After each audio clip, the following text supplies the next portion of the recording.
Hey guys, this is Jacob from qoliber. This time with no extensions, this time about Mage-OS, and I would like to show you something that you probably know I've been working on for some time. Happy to say that I finally was able to find time and finish the web installer for Mage-OS.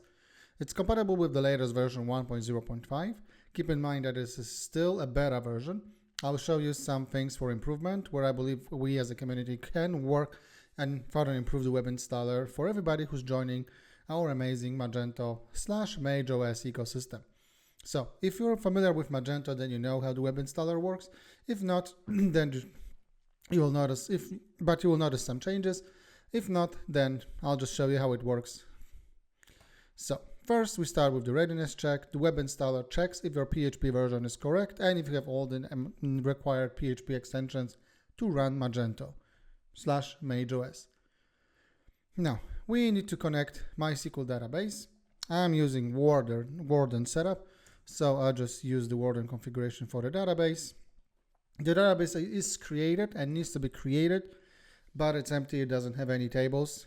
So this is the one area for improvement.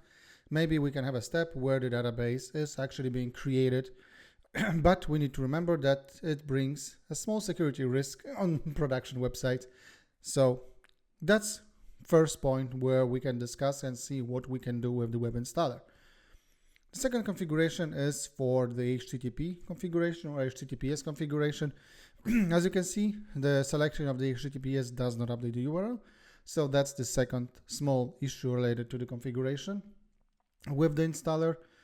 This is an extra step that was not visible or was not added in the native Magento installation, and this is the configuration for the NoSQL database. In this case, it's OpenSearch, and this step has validation of the credentials to the OpenSearch server. So if I put the wrong credentials, you will not be able to proceed to the next steps of the installer. We can set up the basic authentication if we need to, but we are using Warden installation, so this is not required. Now, here's another area for improvement. By default, Magento installation was only in English. So maybe we can actually add an additional step to select your local version and have installer as a first step, selecting the language in which installer should be available, also with some default settings, for example, Euro for Germany, Swiss, US dollar for United States, and Polish zloty for Poland. So maybe an area where we can actually decide on something, and as Magento default setup, it allows you to select which modules should be enabled or disabled during the installation. The next step is the admin account. So let's just put some details. Now, Magento 2.4 came with the two-factor authentication. So this is missing from the installation process, and you'll have to disable two-factor authentication after the installation process, or you can help me out creating the QR code here and show it on the setup page.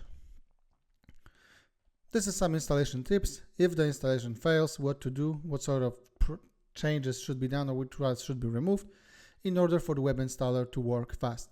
Because if you don't remove the config.php file, the single request with the web installer will be around 2 seconds and you will think that something is broken, as I did for a couple weeks. So let's just proceed with the installation. We can enable console log. We don't have to look at this, but yeah. It's basically the same as you can see with the CLI. It's showing you what sort of database creation schemas for each modules are run in the background. So let's wait for the Magento to process everything. And voila, here it is. Here's the successful installation of the MageOS using the web installer. So the only thing that is missing from that page is the QR code to log into the admin panel. Now, there is an error with the prolong of the session, something that's not important to fix now, because like I mentioned, this is a beta version, and I hope you will give it a test, you will test it with me, and maybe even contribute to this installer so we can actually have a fully working environment and fully working nice setup for people joining our amazing Magento MageOS community. So thanks for watching. Just to show you that it actually works, we can go to the home page and we can go to the admin panel, but we will not be able to work. Oh, hang on. I think that MageOS comes with without the two-factor authentication. So yeah, that's pretty cool. Or maybe I missed something. Let me just check something real quick. Yeah, so I checked with the CLI and it turns out that two-factor authentication is not part of the MageOS installer. So yeah, but something to think of in terms of the security. I believe we should re-enable it with the MageOS. And if we want to go work with the web installer, then we definitely need to show the QR code during the installation process. Yeah, something to keep in mind. Please give it a test. Let me know what you think, contribute, and yeah, let's help MageOS grow. Thanks.